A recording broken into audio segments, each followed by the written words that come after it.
మద్యం అక్రమ కేసులో వైఎస్ఆర్సీపీ ఎంపీ మిథున్ రెడ్డికి ఆగస్టు 1 వరకు రిమాండ్ విధిస్తూ ఏసీబీ కోర్టు ఉత్తర్వులు జారీ చేసింది.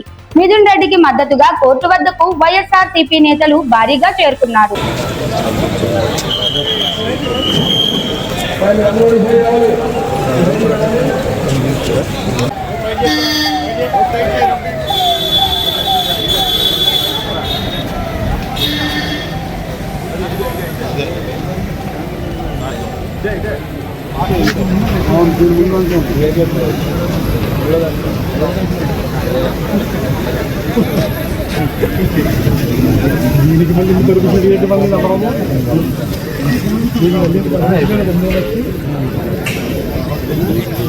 స్టేట్ కోఆర్డినేటర్ సజ్జల రామకృష్ణారెడ్డి, మాజీ మంత్రి జోగి రమేష్ కోర్టు పరిసరాల్లో కనిపించారు.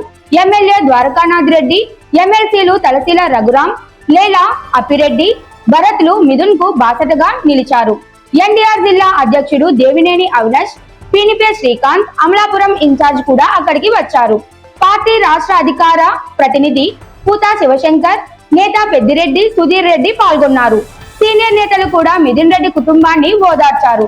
కేసుపై తీవ్ర వ్యతిరేకత వ్యక్తమవుతోంది. రిమాండ్ నిర్ణయం తర్వాత పార్టీ వర్గాల్లో ఆందోళన నెలకొంది. మిథున్ పై పెట్టిన కేసు రాజకీయ పగ సూత్రంగా వ్యవహరిస్తున్నారని నేతలు ఆరోపిస్తున్నారు.